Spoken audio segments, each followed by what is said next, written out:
नमस्कार मित्रों, मैं आपका मित्र और मार्गदर्शक राजेश शुक्ला एक बार पुनः डीके शिक्षा ऑनलाइन क्लासेस में आप सबका बहुत बहुत हार्दिक स्वागत करता हूं।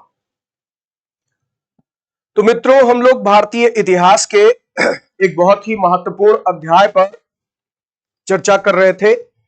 यह अध्याय आपको याद होगा चैप्टर 9 है, यानी कि अध्याय 9 है, जिसमें हम लोग व्यापारी, राजा और तीर्थयात्री इस टॉपिक पर चर्चा कर रहे हैं। तो आज इसके अंतिम लेक्चर पर हम लोग हैं, यानी लेक्चर नंबर 3। पिछले 2 लेक्चर में आपने इस पर कुछ बेसिक चीजें सीखी। तो हमने व्यापारी, राजा और तीर्थयात्री जो टर्म यूज किया गया है इसका अर्थ समझा, यानी आपके इस चैप्टर का जो नामकरण किया गया, आपके इस अध्याय का जो नामकरण किया गया, क्यों इसे व्यापारी, क्यों इसे राजा और तीर्थयात्री 3 अलग अलग नामों से संबोधित किया गया। तो ये वो दौर है जब व्यापार वाणिज्य खूब फला फूला, यानी ट्रेड एंड कॉमर्स में प्रोग्रेस देखने को मिली। ये वो दौर है जब नए नए शासक आए, नए नए राजा आए, अलग अलग क्षेत्रों में उन्होंने अपना राज्य कायम किया, न्यू किंगडम स्टैब्लिश हुए, नए किंग्स आए, उनके बारे में। और फिर इसके बाद यहां पर आज हम लोग इसके अंतिम हिस्से पर बात करने जा रहे हैं, यानी धर्म, कला, संस्कृत के क्षेत्र में जो विकास देखने को मिला। तो तीर्थ यात्रा के संदर्भ में कुछ बातें होंगी। तो आज हम लोग इसके लेक्चर नंबर 3 पर है और यही आपके इस अध्याय का अंतिम लेक्चर होगा और फिर हम अगले पड़ाव की तरफ बढ़ेंगे। तो चलिए शुरुआत करते हैं। देखिए, सबसे पहले आपको मैंने यह स्पष्ट किया था कि ये कौन से कालखंड का इतिहास है, कौन से टाइम पीरियड की हिस्ट्री। जब भी हम हिस्ट्री पढ़ते हैं तो उसकी अपनी एक क्रोनोलॉजी होती है, उसका एक कालक्रम होता है, और अब तक अगर आप देखें तो एक कालक्रम के अनुसार ही आप आगे बढ़ते चल रहे हैं। सबसे पहला आपका जो कालखंड आया था, जो पहला टाइम पीरियड था, उसे नाम दिया गया प्री हिस्टोरिक एज, यानी प्राग ऐतिहासिक काल। तो मानव जीवन का एक बहुत ही लंबा दौर ऐसा रहा जब वो सभ्य नहीं था, लिखना पढ़ना नहीं जानता था। उसके अतीत के बारे में हमें जानकारी उसके पाषाण उपकरणों से मिली है, स्टोन टूल से उसके पास्ट के बारे में पता चला। उसी को प्री हिस्टोरिक कल्चर कहते हैं, प्राग ऐतिहासिक संस्कृत कहते हैं, और मानव जीवन की कहानी वहीं से शुरू होती है। तो मानव जीवन का लगभग 99% हिस्सा वो प्राग ऐतिहासिक काल से जुड़ा हुआ है। बाकी जो आप पूरा इतिहास पढ़ रहे हैं वो 1% हिस्सा है, क्योंकि आज के लगभग 20 लाख साल पहले भारतीय उपमहाद्वीप में मानव के अस्तित्व का प्रमाण मिलता है। ये सब बातें आप सब सीख चुके हैं, पढ़ चुके हैं, और उसी क्रम में आपने पढ़ा था पुरा पाषाण काल, मध्य पाषाण काल, नव पाषाण काल, यानी पैलियोलिथिक एज, मेसोलिथिक एज और नियोलिथिक एज। फिर इसके बाद एक ऐसी संस्कृति का विकास हुआ जिसमें तांबे का प्रयोग करना मानव ने सीखा, धातु का प्रयोग शुरू हुआ और मानव द्वारा प्रयोग में लाई गई पहली धातु तांबा बनी। तो कॉपर के बारे में हम लोग बात कर चुके हैं, उसी को चैल्कोलिथिक एज या ताम्र पाषाणिक काल कहा गया। फिर उसी चैल्कोलिथिक कल्चर पर भारत में पहली बार एक नगरीय सभ्यता का उदय हुआ। भारतीय उपमहाद्वीप के पश्चिमोत्तर भागों में, इंडियन सबकॉन्टिनेंट के नॉर्थ वेस्टर्न रीजन में एक ऐसी सिविलाइजेशन आई जिसमें अर्बनाइजेशन देखने को मिला, नगरीकरण का दौर आया और उसे हड़प्पा सभ्यता नाम दिया गया है। फिर हड़प्पा के पतन के बाद एक नई सभ्यता संस्कृत प्रकाश में आई, जिसके विषय में हमें जानकारी वेदों से मिली, इसीलिए उसे वैदिक संस्कृत कहा गया। वैदिक कल्चर, और वैदिक कल्चर के बारे में आपने पढ़ा ऋग वैदिक काल और उत्तर वैदिक काल में। फिर अगला दौर आया ईसा पूर्व 6वीं शताब्दी का। ईसा पूर्व 6वीं शताब्दी में आपने देखा मगध जैसा बड़ा राज्य खड़ा हुआ, मगध साम्राज्य का निर्माण हुआ और उसमें अलग अलग राजवंशों की सत्ता आई। मगध उत्तर भारत का राजनीतिक केंद्र बन गया और 16 महाजनपदों के उदय के दौर में मगध सबसे शक्तिशाली बना। फिर इसी दौर में धर्म और समाज के क्षेत्र में बदलाव हुए, बौद्ध और जैन जैसे धर्मों का उदय हुआ, और इसके साथ साथ आप देखेंगे आर्थिक प्रगति का एक दौर आया जिससे द्वितीय नगरीकरण की शुरुआत हुई। तो आपने इस पूरे टॉपिक को भी बहुत अच्छे से पढ़ा। इसी दौर में प्राचीन भारत पर विदेशी आक्रमण भी हुए, जिसमें सिकंदर का आक्रमण सबसे उल्लेखनीय माना जाता है। फिर उसके बाद हम आगे बढ़ते तो देखते हैं चंद्रगुप्त मौर्य ने अपने गुरु चाणक्य की सहायता से मगध की सत्ता पाई और एक नए राजवंश की नींव पड़ी, मौर्य वंश। और फिर चंद्रगुप्त मौर्य से अशोक तक एक महान मौर्य साम्राज्य खड़ा हुआ। तो ये पूरी कहानी आप सब प्राचीन भारत के इतिहास में अब तक पढ़ चुके हैं। उसी क्रम में आप आगे जब बढ़ते हैं, मौर्यों के पतन के बाद एक नए युग की शुरुआत होती है, एक नया एरा स्टार्ट होता है जिसे हम पोस्ट मॉडर्न एज या मौर्योत्तर काल की संज्ञा देते हैं। तो पोस्ट मॉडर्न एज में आपने देखा कि कुछ फॉरेन डायनेस्टीज, कुछ इंडिजिनस डायनेस्टीज यानी विदेशी राजवंशों ने और देसी राजवंशों ने भारत में सत्ता स्थापित की। तो इन सब के बारे में आप अभी तक के लेक्चर में पढ़ चुके हैं। पूरा प्राचीन इतिहास जो मैंने आपको पढ़ाया उसे बहुत ब्रीफ करके इतनी देर में ही आपको मैंने बता दिया। अब आज की कहानी, मौर्योत्तर काल में जो कला संस्कृत के क्षेत्र में विकास हुआ, यानी आर्ट और रिलीजन कल्चर के फील्ड में जो डेवलपमेंट हुआ, उस पर एक नजर हम लोग डालेंगे। जैसे बौद्ध धर्म के क्षेत्र में उल्लेखनीय प्रगति हुई, बौद्ध धर्म का प्रसार दुनिया के अन्य हिस्सों में हुआ। इसके साथ साथ यहां पर आप देखेंगे कि तीर्थ यात्रियों का आगमन भारत की तरफ हुआ। तो इन सब बातों पर अब हम लोग चर्चा करेंगे। तो आपके एनसीईआरटी की बुक में जो ये चैप्टर है उसका अंतिम हिस्सा यही है। इसकी एक एक लाइन पढ़कर मैं आपको यहां पर प्रश्न के दृष्टिकोण से कौन सी लाइन महत्वपूर्ण है इसे बताने जा रहा हूं। तो आप पेन पेपर लेकर बैठ जाएं और यहां पर आप इन पॉइंट्स को जरूर ध्यान दीजिएगा जिसे मैं हाईलाइट करूंगा। तो आगे बढ़ते हैं। बौद्ध धर्म का प्रसार, देखिए यहां पर सबसे पहले आपको स्पष्ट कर दूं कि जो लिखा इस समय, यानी ये कौन सा समय है, तो इसे हम कह सकते हैं यह है मौर्योत्तर काल। मौर्योत्तर काल यानी पोस्ट मॉडर्न एज की बात हो रही है। पोस्ट मौर्य एज की बात हो रही है और खासकर इसमें उत्तर भारत में जो सबसे प्रमुख सत्ता थी वो थी कुषाणों की। तो इसे आप कुषाण काल भी नाम दे सकते हैं, कुषाण एज। तो कुषाणों का समय था। उत्तर भारत में कुषाणों ने एक अपना बड़ा साम्राज्य कायम किया था और वैसे यहां पर कई राजवंशों की सत्ता अलग अलग भागों में थी। जैसे दक्कन में सातवाहन थे, तो सातवाहन, कुषाण जैसी प्रमुख शक्तियां इस समय भारत के अलग अलग भागों में शासन कर रही थी। तो इसीलिए यहां पर जो इस समय लिखा है इसका मतलब पोस्ट मौर्य एज से यह कह रहा है इस समय बौद्ध धर्म का प्रसार पश्चिमी और दक्षिणी भारत में हुआ। यानी पश्चिमी भारत में इसका मतलब यह हुआ कि ये आप कह सकते हैं महाराष्ट्र के रीजन तक पहुंच गया। ठीक है, तो महाराष्ट्र में, गुजरात में भी कुछ हद तक इसका प्रचार प्रसार हुआ। और दक्षिण भारत की जो बात कर रहा है, दक्षिणी भारत, इसमें आप देखेंगे कर्नाटक जैसे इलाकों में भी या फिर तमिल प्रदेशों में भी यहां पर इसका प्रसार हुआ। तो ये कह रहा है कि पश्चिमी और दक्षिणी भारत में इस समय बौद्ध धर्म का प्रसार हुआ। यहां बौद्ध भिक्षुओं के रहने के लिए पहाड़ों में दर्जनों गुफाएं खोदी गई। तो इस समय आप देखेंगे बौद्ध भिक्षुओं का निवास स्थान बनाया गया। अब इन बौद्ध भिक्षुओं के जो निवास स्थान बनाए गए, इसमें आप पाएंगे इन्हीं को विहार कहा जाता है, यानी मोनेस्ट्री।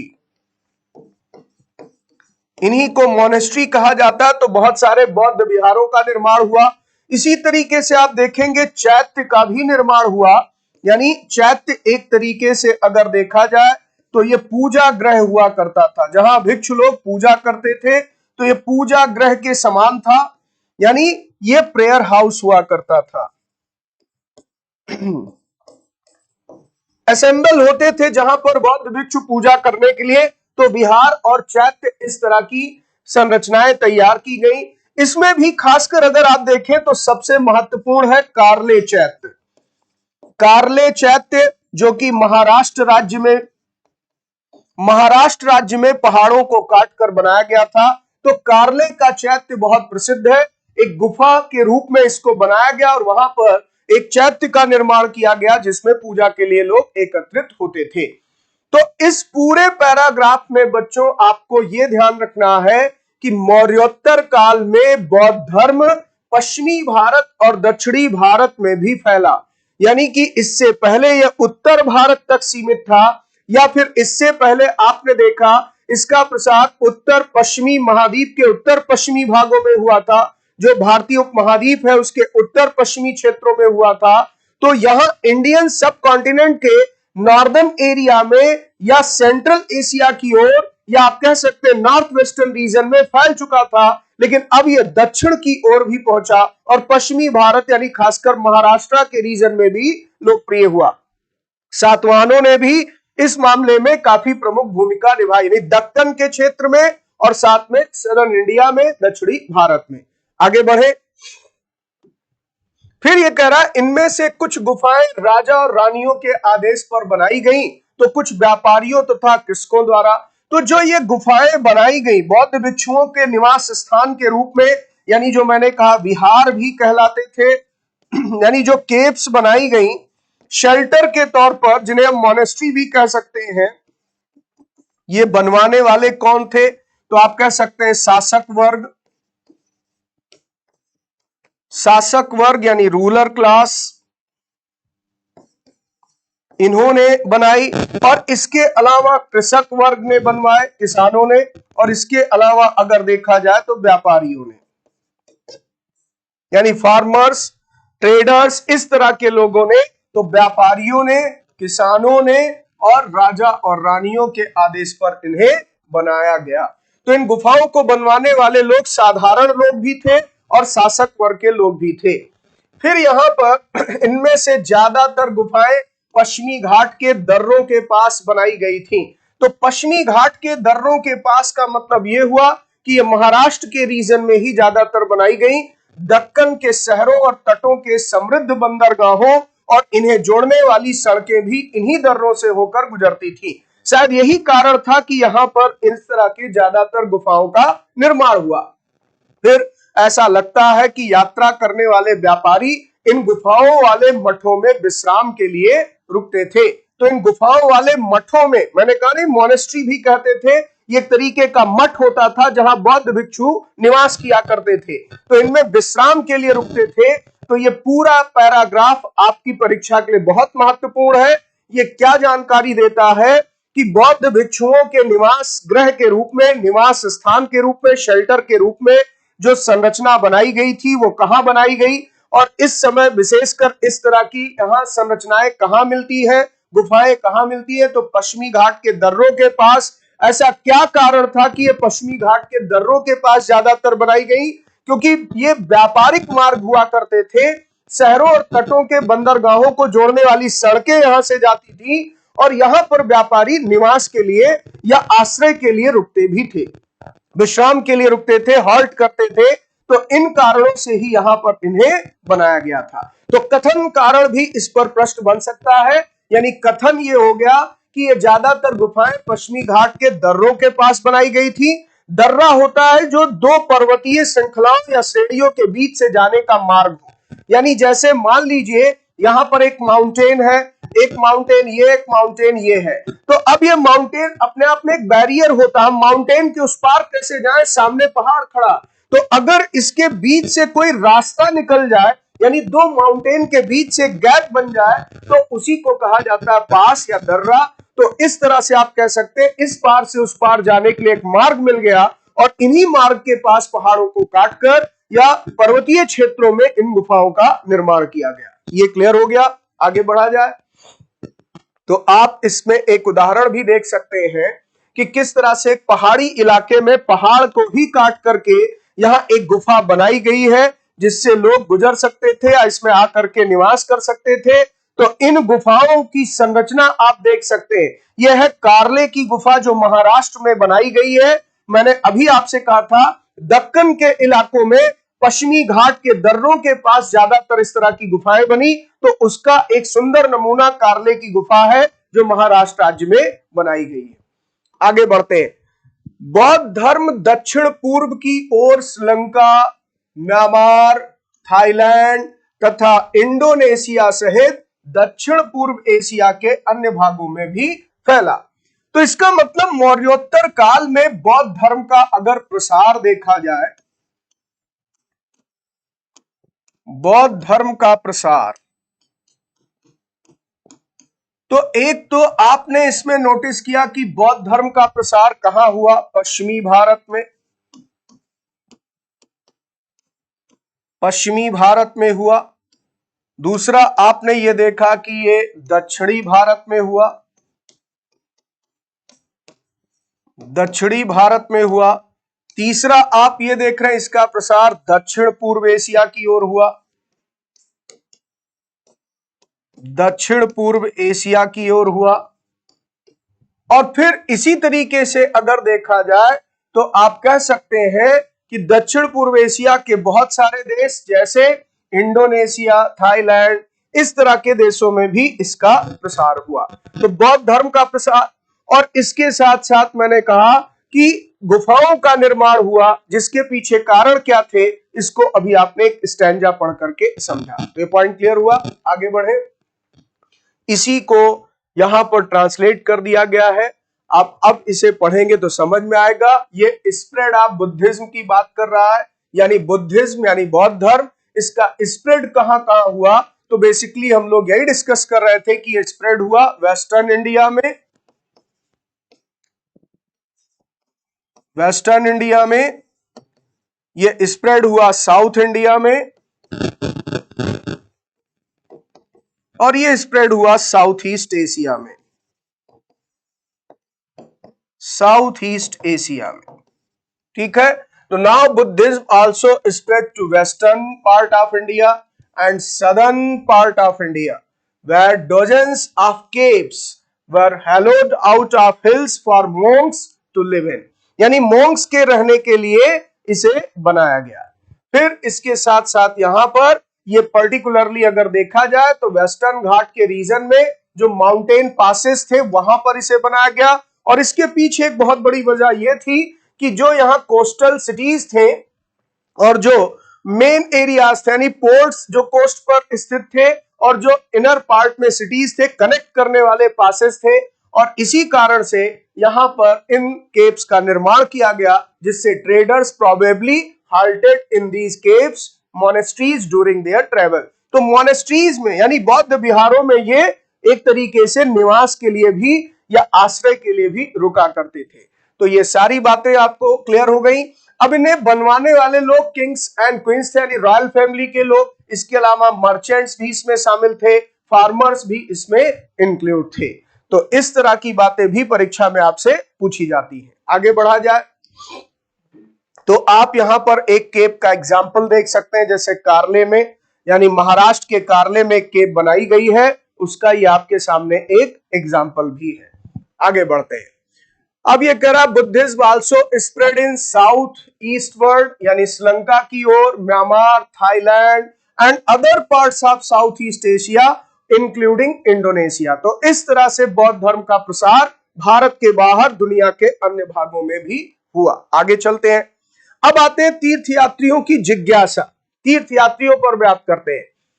व्यापारी काफिलों में तथा जहाजों पर दूर दूर जाया करते थे, यानी व्यापारियों का काफिला निकलता था, ग्रुप में निकलते थे लोग, और जहाजों पर दूर दूर जाया करते थे।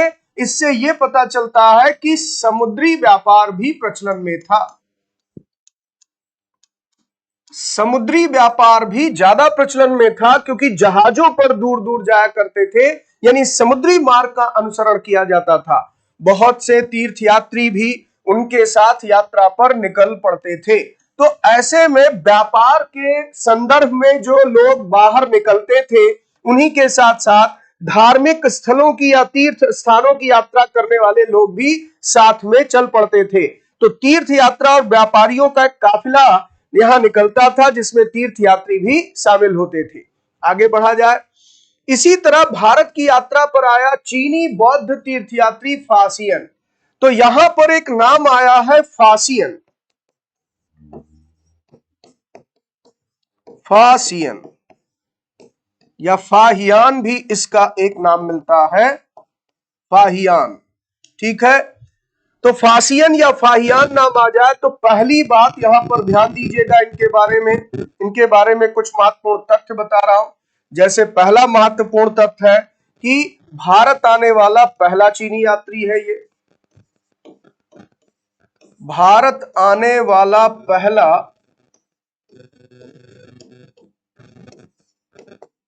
चीनी यात्री, first Chinese traveller visited to India. दूसरा, भारत में कब आया तो करीब 1600 साल पहले आया, लगभग 1600 वर्ष पूर्व आगमन हुआ, 1600 वर्ष पूर्व आगमन हुआ। विजिटेड अबाउट 1600 years ago, तो इंडिया कब विजिट किया? अबाउट 1600 ईयर्स एगो ये इंडिया आने वाला फर्स्ट चाइनीज ट्रेवलर था। तो 1600 वर्ष पहले का सीधा सा मतलब है कि अभी अगर यहां पर हम कहें कि 2022 चल रहा है, तो अगर हम 2000 इसे मान लें तो 1600 का मतलब ये हो गया कि आज से लगभग यानी कि 400 एडी के आसपास हम कह सकते हैं, यानी चतुर्थ शताब्दी ईस्वी के दौरान ये आया। तो लगभग आप कह सकते हैं, आप पढ़ेंगे आगे इतिहास में कि उस समय भारत पर एक महान शासक का शासन था जिनका नाम था चंद्रगुप्त विक्रमादित्य। चंद्रगुप्त विक्रमादित्य, चंद्रगुप्त विक्रमादित्य नाम के शासक यहां शासन कर रहे थे। इन्हें चंद्रगुप्त द्वितीय के नाम से जाना जाता है। तो चंद्रगुप्त द्वितीय जो गुप्त वंश के महान शासकों में गिने जाते, उनका शासन था लगभग आप कह सकते हैं 4th सेंचुरी एडी का समय था। 400 ईस्वी के आसपास का समय था जब फाहियान भारत यात्रा पर आया। अब जरा आगे देखते हैं यहां पर क्या जानकारी दी जा रही है। तो भारत की यात्रा पर आया चीनी बौद्ध तीर्थयात्री फाहियान सबसे प्रसिद्ध है। वो करीब 1600 साल पहले आया। ये बहुत इंपॉर्टेंट लाइन है। फिर स्वान-सांग का जिक्र हुआ। अब ये दूसरा नाम आता है स्वान-सांग।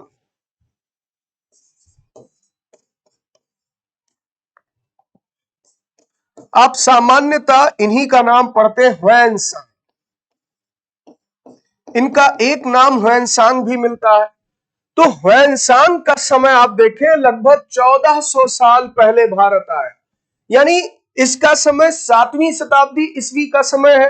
तो ह्वेन-सांग लगभग 1400 साल पहले भारत आए और उस समय अगर देखा जाए तो सम्राट हर्षवर्धन का शासन चल रहा था। हर्षवर्धन यानी कि उस समय कन्नौज का राजा था हर्षवर्धन। कन्नौज उत्तर भारत का राजनीतिक केंद्र था और हर्षवर्धन के शासनकाल के दौरान स्वान-सांग नाम का एक चीनी यात्री भारत में धार्मिक यात्रा पर या तीर्थ यात्रा पर आया, बौद्ध धर्म से जुड़े स्थानों की यात्रा करने आया। उसके करीब 50 साल बाद इत्सिंग आया। तो 3 यहां पर महत्वपूर्ण यात्रियों के नाम दिए हैं। कौन कौन से हो गए? तो फाहियान, ह्वेन-सांग और इत्सिंग। अब इत्सिंग यानी लगभग आप कह सकते हैं आज से 1300-1350 साल पहले भारत आया था। तो इस तरह से अलग अलग समय पर ये यात्री आए। इनका क्रम याद रखिए, सबसे पहले फाहियान, फिर ह्वेन-सांग और फिर इत्सिंग। तो 3 प्रसिद्ध तीर्थयात्रियों का जिक्र हुआ है। वे सब बुद्ध के जीवन से जुड़ी जगहों और प्रसिद्ध मठों को देखने के लिए भारत आए थे। यानी आप देखिए चीन में बौद्ध धर्म का प्रसार हो चुका था, चीन में बौद्ध धर्म पहुंच चुका था। तो बौद्ध धर्म के बारे में जानकारी जुटाने के लिए, बौद्ध धर्म के बारे में ज्ञान लेने के लिए और बौद्ध धर्म से जुड़े हुए धार्मिक पुस्तकों को पाने के लिए, पांडुलिपियों को पाने के लिए ये सब भारत की यात्रा पर आए थे। और इन्होंने महात्मा बुद्ध के जीवन से जुड़ी जगहों की यात्रा की, जैसे लुम्बिनी जो महात्मा बुद्ध का जन्म स्थान था, सारनाथ जहां पर महात्मा बुद्ध ने अपना पहला उपदेश दिया था, बोध गया जहां उन्हें ज्ञान की प्राप्ति हुई थी, कुशीनगर जहां उनका महापरिनिर्वाण हुआ था। ऐसे ऐसे स्थानों पर ये बौद्ध धर्म से जुड़े हुए स्थानों पर गए और इसीलिए इन्हें तीर्थ यात्री कहा गया।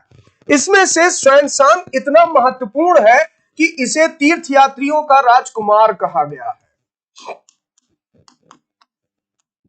तीर्थ यात्रियों का राजकुमार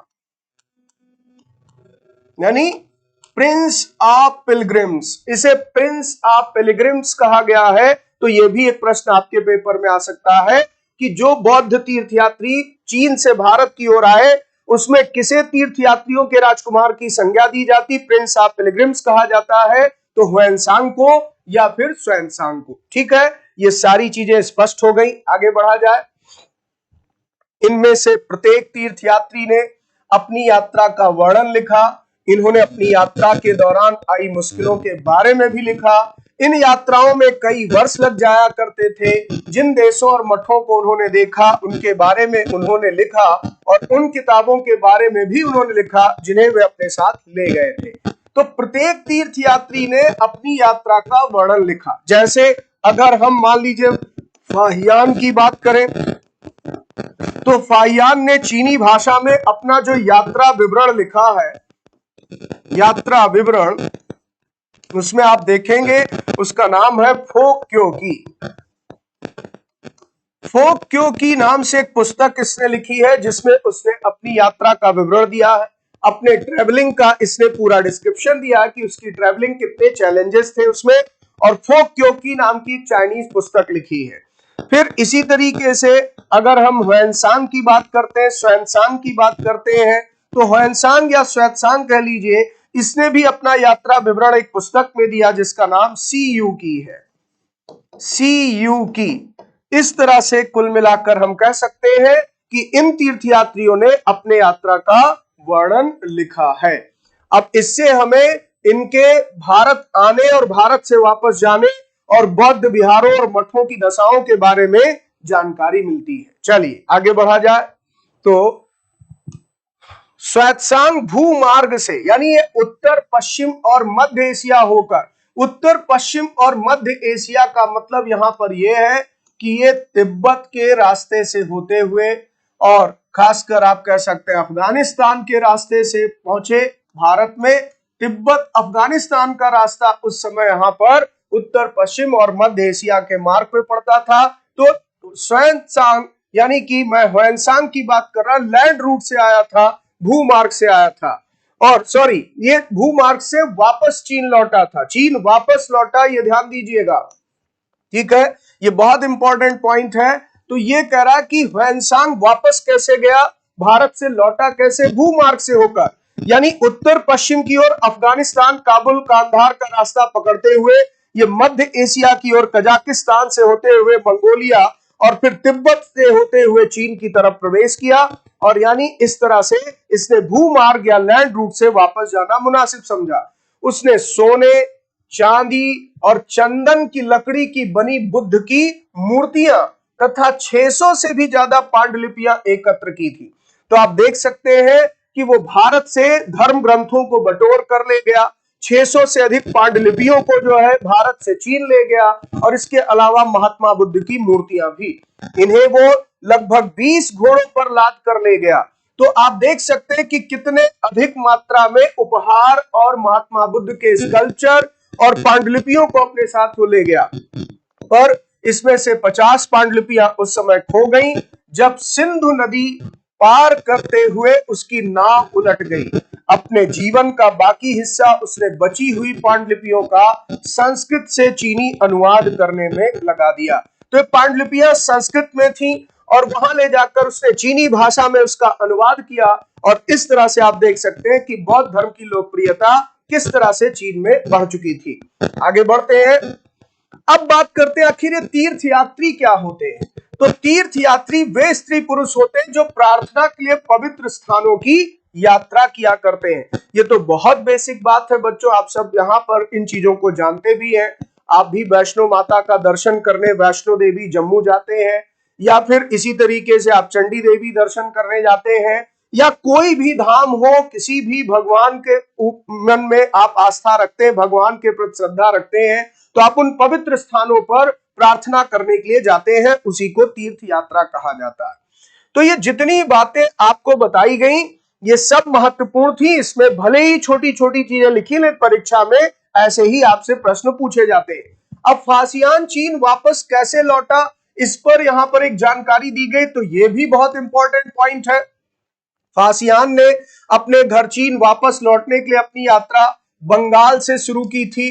तो ये एक पहली लाइन ही प्रश्न के दृष्टिकोण से बहुत इंपॉर्टेंट है कि फासियान यानी फाहियान अपने देश के या अपने गृह देश के वापसी में, होमलैंड की वापसी में कहां से यात्रा प्रारंभ की थी, बंगाल से। वो व्यापारियों के एक जहाज पर चढ़ा, यानी अब इससे एक बात स्पष्ट है कि ये समुद्री मार्ग से वापस गया। इसने समुद्र मार्ग का अनुसरण किया, बंगाल की खाड़ी से होते हुए व्यापारियों के एक जहाज पर चढ़ा। मुश्किल से 2 दिन ही चल पाए थे कि एक समुद्री तूफान में फंस गए। व्यापारी अपने जहाज को डूबने से बचाने के लिए उसमें से अपने माल को फेंक कर जहाज को हल्का करने की कोशिश करने लगे। फासियान ने भी अपने सामान को तो फेंक दिया, पर अपनी उन पांडुलिपियों और बुद्ध की मूर्तियों को नहीं फेंका जिन्हें उसने अपनी भारत यात्रा के दौरान संकलित किया था। यानी वो भी अपने साथ पांडुलिपियां ले गया, वो भी अपने साथ महात्मा बुद्ध की मूर्तियां ले गया, और अंततः 13 दिनों के बाद आंधी रुकी। उसने समुद्र का वर्णन इस प्रकार किया है। तो समुद्र असीम है, सूर्य, चांद या तारों की गति को देखे बिना यह पता लगा पाना असंभव है कि पूर्व किधर है या पश्चिम किस दिशा में। अगर बरसात और अंधेरा हो तो जहाज को हवा की रुख में ले जाने के अलावा और कोई चारा नहीं। जावा पहुंचने में उसे 90 दिन से भी ज्यादा लगे। तो जावा पहुंचने का मतलब, जावा का ये एक द्वीप है, एक आइलैंड है, और ये कहां पर है? इंडोनेशिया में। इस तरह से आप देखें कि वो बंगाल की खाड़ी से होते हुए, बंगाल से होते हुए इंडोनेशिया के द्वीप पर पहुंचा और फिर दक्षिण पूर्व एशिया से होते हुए अपने गृह देश चीन की यात्रा उसने समाप्त की। तो ये आप लिंक कर सकते हैं कि फाहियान भारत से चीन कैसे वापस गया था। समुद्री मार्ग से गया था, बंगाल के खाड़ी की यात्रा की थी, बंगाल से ट्रेवल किया और इंडोनेशिया के आइलैंड पर पहुंचने में उसे 3 महीने लग गए थे, 90 दिन लगे थे, और फाइनली वो दक्षिण पूर्व एशिया से होते हुए चीन की अपनी यात्रा पूरी करता है। आगे बढ़ते हैं। फिर यहां नालंदा का जिक्र हो रहा है। नालंदा शिक्षा का एक विशिष्ट केंद्र बन गया। हालांकि नालंदा विश्वविद्यालय ये एक विश्वविद्यालय बन चुका था, और इस विश्वविद्यालय की स्थापना की अगर हम बात करें तो यह विश्वविद्यालय आप देखेंगे कुमार गुप्त के शासन काल में बना था। तो कुमार गुप्त जो एक गुप्त वंश के महान सम्राट हुए, गुप्त शासक हुए, तो गुप्त वंश से संबंधित महान शासक कुमार गुप्त ने नालंदा विश्वविद्यालय की नींव रखी थी और बहुत सारे यहाँ पर देशों के विद्यार्थी पढ़ने के लिए आया करते थे। तो स्वान तथा अन्य तीर्थ यात्रियों ने उस समय के सबसे प्रसिद्ध बौद्ध विद्या केंद्र नालंदा, जो बिहार में है, वहां अध्ययन किया। उसने नालंदा के बारे में इस प्रकार लिखा है। तो एक तो ह्वेनसांग भी यहाँ पढ़ने आया था और बहुत सारे चीनी तीर्थयात्री यहाँ पर पढ़ने आए थे, या अन्य देशों के छात्र भी यहाँ पढ़ने आए। यहाँ के शिक्षक योग्यता तथा बुद्धि में सबसे आगे हैं। बुद्ध के उपदेशों का पूरी ईमानदारी से पालन करते हैं। मठ के नियम काफी सख्त हैं, जिन्हें सबको मानना पड़ता है। पूरे दिन वाद विवाद चलते रहते हैं। देखिए, वाद विवाद की परंपरा कितनी महत्वपूर्ण थी, जिससे युवा और वृद्ध दोनों ही एक दूसरे की मदद करते हैं। विभिन्न शहरों से विद्वान लोग अपनी शंकाएं दूर करने यहाँ आते हैं। नए आगंतुकों से पहले द्वारपाल ही कठिन प्रश्न पूछते हैं।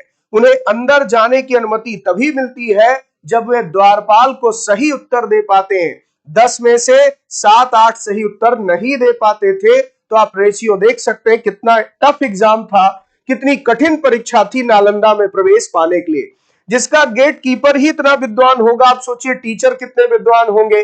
तो जब यहाँ पर ह्वेनसांग आया था तो नालंदा विश्वविद्यालय के जो कुलपति थे, आचार्य थे, उनका नाम था शीलभद्र। तो शीलभद्र जैसे विद्वान यहाँ पर आचार्य थे, कुलपति थे, और ये विश्व प्रसिद्ध विश्वविद्यालय बन चुका था और इसे पूर्वी जगत में काफी लोकप्रियता मिली थी। और ये भारत ही नहीं, विश्व में शिक्षा का एक महान केंद्र माना जाता था, जिसकी स्थापना कुमार गुप्त के समय की गई थी। क्लियर हुआ? इसके बारे में भी जानकारी मिली। तो ये सारी बातें पिलग्रिम्स के लेकर के जो बातें मैंने बताई, सब ट्रांसलेटेड फॉर्म में आपके सामने है। अब आप इसको अपने से भी बच्चों पढ़ सकते हैं। अब आते हैं भक्ति की शुरुआत। फिर आगे चलकर आप देखेंगे बौद्ध और जैन धर्म के यहां उदय के बाद हिंदू धर्म में एक सुधारवादी परंपरा आई। हिंदू धर्म में सुधारवादी परंपरा,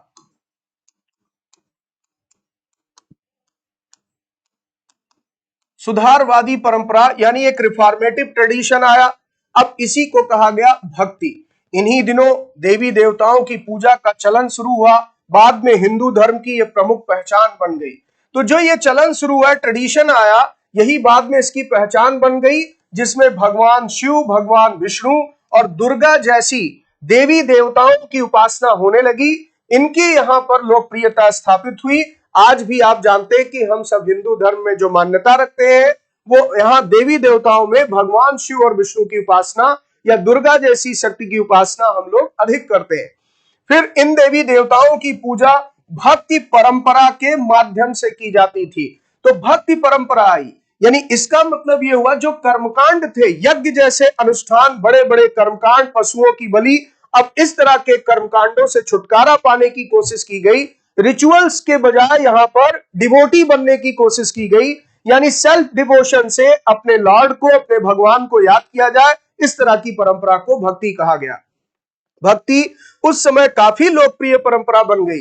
किसी देवी या देवता के प्रति श्रद्धा को ही भक्ति कहा जाता है। तो जब आप किसी भी देवी देवता में कोई विश्वास रखते हैं, आस्था रखते हैं, श्रद्धा भाव है, तो उसे भक्ति कहते हैं। भक्ति का पथ सबके लिए खुला था, चाहे वो धनी हो या गरीब, ऊंची जाति का हो या नीची जाति का, स्त्री हो या पुरुष। तो आप हिंदू धर्म में सुधारवादी परंपरा देखिए, यानी बौद्ध और जैन धर्म ने जिस तरह से लोकप्रियता अर्जित की, उसने हिंदू धर्म के कर्मकांडों पर एक प्रहार किया। उससे हिंदू धर्म के अंदर एक चेतना पैदा हुई कि हमें अपना सुधार करना चाहिए, हमें जात पात के बंधन को ढीला करना होगा, जिससे सभी लोग इसके अनुयायी बन सके और भक्ति भाव से यहाँ पर हिंदू धर्म में आस्था रख सके। तो इस कारण से एक सुधारवादी परंपरा को ही भक्ति आंदोलन कहा गया। आगे बढ़ा जाए, भक्ति मार्ग की चर्चा हिंदुओं के पवित्र ग्रंथ भगवत गीता में की गई है। भगवत गीता महाभारत का एक हिस्सा है, यानी ये महाभारत जो एक प्रसिद्ध महाकाव्य है, जिसके बारे में हम लोग अध्याय 11 में पढ़ेंगे। तो यहाँ भगवत गीता उसी का एक हिस्सा है। इसमें भगवान कृष्ण अपने भक्त और मित्र अर्जुन को सभी धर्मों को छोड़कर उनकी शरण में आने का उपदेश देते हैं, क्योंकि केवल कृष्ण ही अर्जुन को सारी बुराइयों से मुक्ति दिला सकते हैं। पूजा का यह रूप धीरे धीरे देश के विभिन्न भागों में फैलने लगा। तो इस तरह से गुप्त काल तक आते आते, गुप्ता पीरियड तक आते आते आप देखेंगे भक्ति संप्रदाय बहुत लोकप्रिय बन गया और भक्ति यहाँ पर हिंदू धर्म में एक सुधारवादी परंपरा के रूप में सामने आया। आगे बढ़ा जाए, अब यहाँ आप देख सकते हैं कि भगवान विष्णु के अलग अलग अवतारों की बात की गई है, वराह अवतार की बात की गई है। इस समय भगवान विष्णु के 10 अवतार की चर्चा होने लगती है। खासकर ये जो 10 अवतार की बात की गई, पुराणों में इसका पुराण अपने आप में प्राचीन कथाएं थी, जिस पर हम लोग आगे पढ़ने भी वाले हैं। तो पुराणों की कुल संख्या 18 है। इन 18 पुराणों में से आप देखेंगे ऐसे ही चर्चा मिलती है कि भगवान विष्णु के 10 अलग अलग अवतार थे, जिसमें से एक था वराह अवतार, जो यहाँ आप चित्र देख रहे हैं। तो वराह अवतार को यहाँ पर दिखाया गया है कि भगवान विष्णु ने किस तरह से वराह के रूप में अवतार लिया। और ये क्या दिखा रहा है, ये एरण में यहाँ मूर्ति मिली है जो मध्य प्रदेश में है। ये मूर्ति विष्णु के वराह रूप की है, यानी वराह अवतार की है। पुराणों के अनुसार जब पृथ्वी जल में डूबने लगी तो उसे बचाने के लिए भगवान विष्णु ने वराह रूप धारण किया था। तो यह भी एक प्रश्न है कि जब यहाँ पृथ्वी डूबने लगी, यहाँ एक स्त्री को दिखाया गया है। स्त्री पृथ्वी का प्रतीक है, ये हमारी धरती माँ है। और जब ये जलमग्न हो रही थी, समुद्र में डूब रही थी, तो इन्हें बचाने के लिए भगवान विष्णु ने वराह का अवतार लिया। और दांतों में आप देखिए उनके हाथ को किस तरह से दिखाया गया। तो ये प्रतीक है, ये बताने की कोशिश है कि पृथ्वी को डूबने से भगवान विष्णु ने बचाया। यहाँ पृथ्वी को एक स्त्री के रूप में दर्शाया गया है। चलिए आगे बढ़ते हैं। भक्ति मार्ग अपनाने वाले लोग आडंबर के साथ पूजा पाठ करने के बजाय ईश्वर के प्रति लगन और व्यक्तिगत पूजा पर जोर देते थे। तो ये एक सुधारवादी परंपरा मैंने क्यों कहा मैंने कि रिफॉर्म हुआ, क्योंकि पहले जो कर्मकांड और आडंबर थे, जो रिचुअल्स थे, यज्ञ जैसे अनुष्ठान थे, उसका महत्व अब समाप्त हो गया। अब यहाँ पर श्रद्धा भाव से भगवान की भक्ति करना, पूजा पाठ करना, व्यक्तिगत पूजा पर जोर दिया जाने लगा और इसी को कहा गया भक्ति परंपरा। तो यहां से आया है टर्म भागवत धर्म, यानी भक्ति धर्म पर या भक्ति मार्ग पर चलने वाले लोगों को भागवत धर्म का अनुयायी कहा जाने लगा। तो भागवत धर्म का एक तरीके से विकास हुआ। आगे चलते हैं।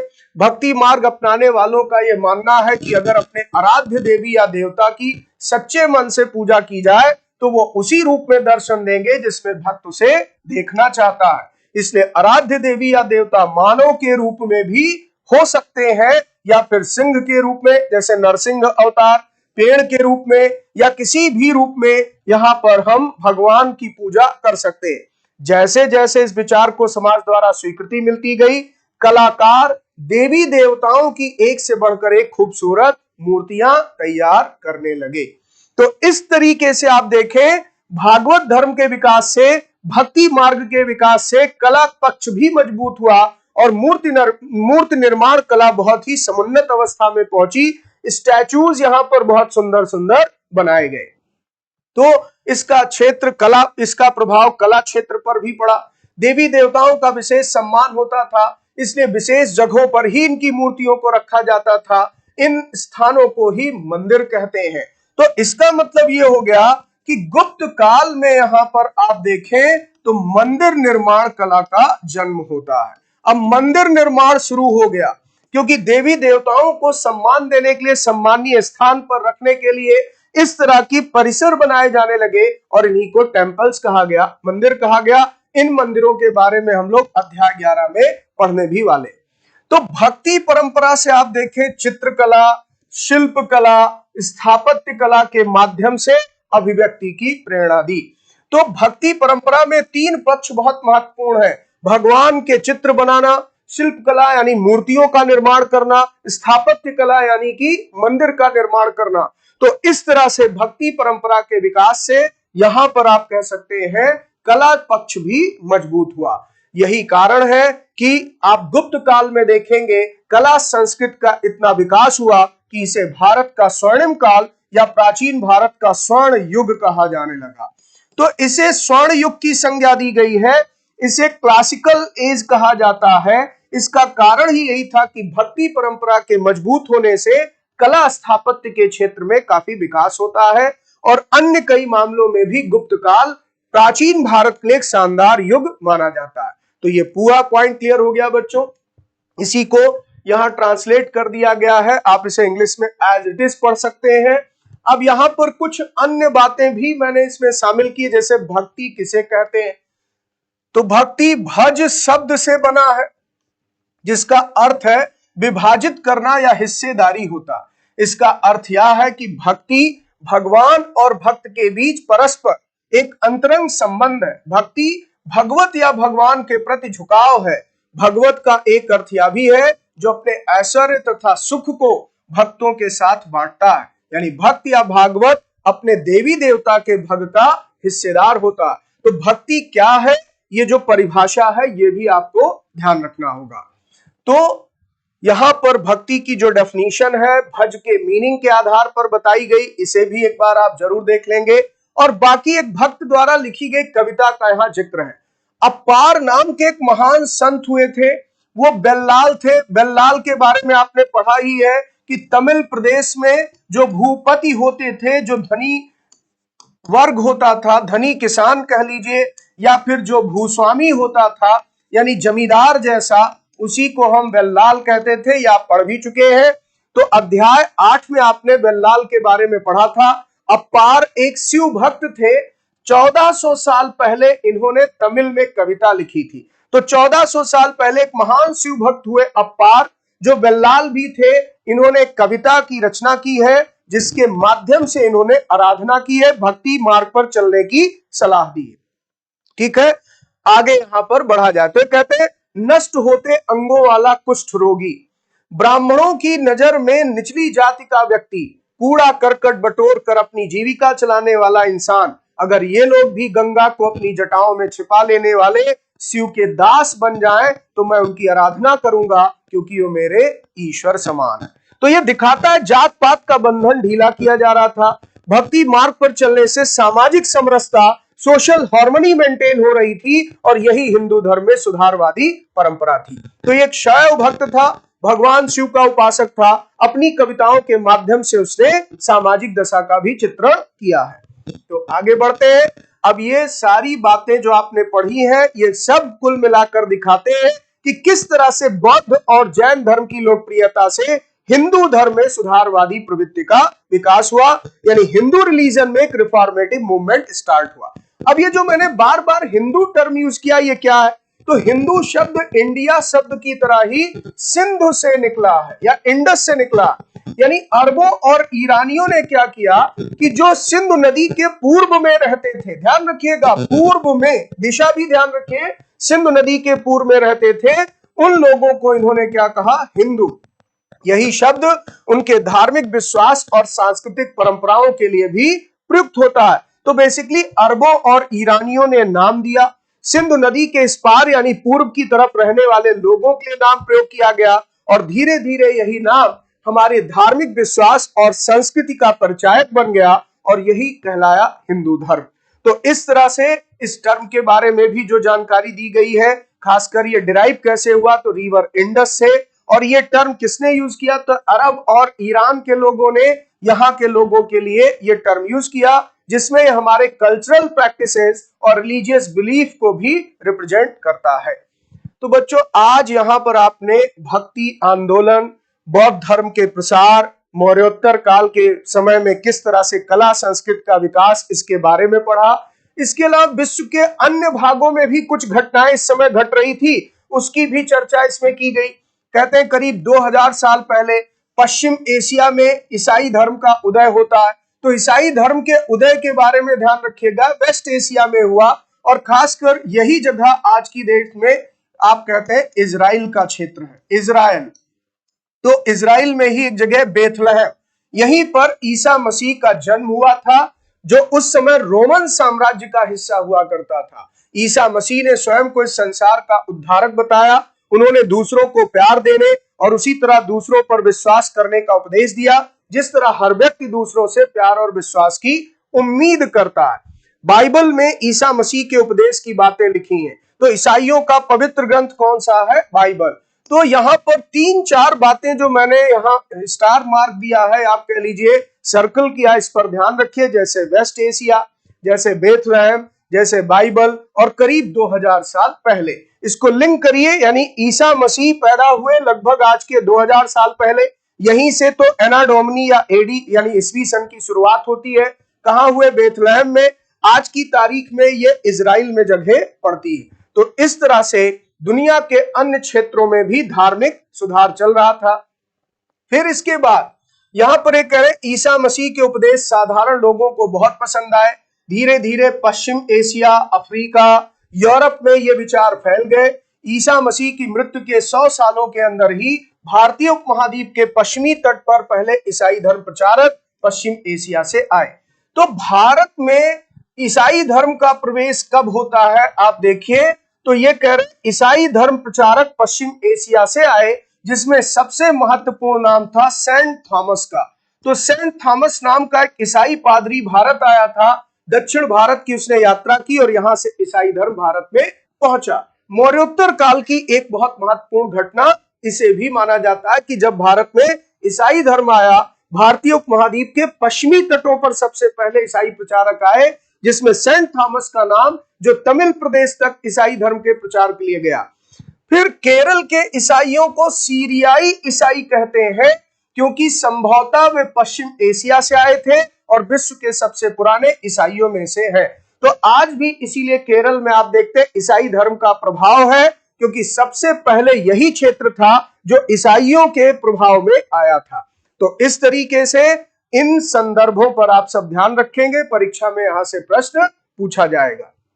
तो जितनी चीजें पढ़ी हैं उस पर कुछ यहाँ पर ब्रीफ में डेटिंग की गई है, कुछ महत्वपूर्ण तिथियों के बारे में बताया गया, जैसे रेशम बनाने की कला की खोज कब हुई थी, चोल चेर पांड्य जैसे राजवंश कब हुए थे, रोमन साम्राज्य में रेशम की मांग कब बढ़ी थी, कुषाण शासक कनिष्क कब हुए थे, फाहियान भारत की यात्रा पर कब आया था, ह्वेन सांग भारत की यात्रा पर, या अपार की जो रचना है, तमिल कवि अपार की जो रचना कब की है। तो ये सारे तथ्य आपके लिए बहुत महत्वपूर्ण है, इसको भी आप पढ़ लेंगे। चलिए इसी पर आधारित अब हम लोग कुछ प्रश्नों को देखते हैं। तो पहला प्रश्न है, फाशियान का भारत आगमन कब हुआ था। तो अभी अभी आप सबने पढ़ा है, उम्मीद करता हूं कि आप इसका सही उत्तर लगाएंगे। फाशियान मतलब फाहियान, और मैंने कहा कि लगभग चतुर्थ शताब्दी ईस्वी में। तो अभी अगर यहां पर 2000 ईस्वी चल रही है, तो इसका मतलब कि लगभग इसमें से 400 साल माइनस कर दीजिए, तो आप कहां पहुंच जाएंगे, यानी लगभग 1600 साल पहले। तो आंसर क्या हो जाएगा, बी ऑप्शन। तो इसमें आपको बी उत्तर बच्चों लगाना है। आगे बढ़े, अप्पार कौन थे, हु वाज अप्पार। तो अभी हम लोग अप्पार की चर्चा कर रहे थे। क्या ये तमिल कवि थे, क्या ये बेल्लाल थे, क्या ये शिवभक्त थे, डिवोटी ऑफ शिव थे, या उपरोक्त सभी थे। तो अभी आपने जो है अप्पार की कविता पढ़ी, उसी से ये सिद्ध होता है वो कवि तो थे ही। फिर वो शिव भक्ति की बात करते तो शिव भक्त भी थे, और वो बेल्लाल थे, तमिल प्रदेश में एक धनी किसान थे, भूपति थे, तो इस तरह से आंसर क्या हो जाएगा, डी ऑप्शन, यानी यहां पर उत्तर हो जाएगा डी। तो बच्चों आज आपने यहां पर अध्याय 9 के अंतर्गत मौर्योत्तर काल से लेकर के गुप्त काल के आने तक की कहानी देखी। मौर्योत्तर काल के संदर्भ में कुछ महत्वपूर्ण घटनाएं देखी, यानी हम लोगों ने पोस्ट मॉडर्न एज की हिस्ट्री कंप्लीट कर ली है। और अब मैं अगला अध्याय प्रारंभ करूंगा, यानी हम लोग अगले लेक्चर में क्या पढ़ने वाले हैं, अध्याय 10, जिस पर मैं लेक्चर नंबर 1 स्टार्ट करूंगा अगले लेक्चर में। तो आज के लेक्चर को यहीं समाप्त करता हूं। आप सबको मेरी बहुत बहुत शुभकामनाएं, बहुत बहुत धन्यवाद।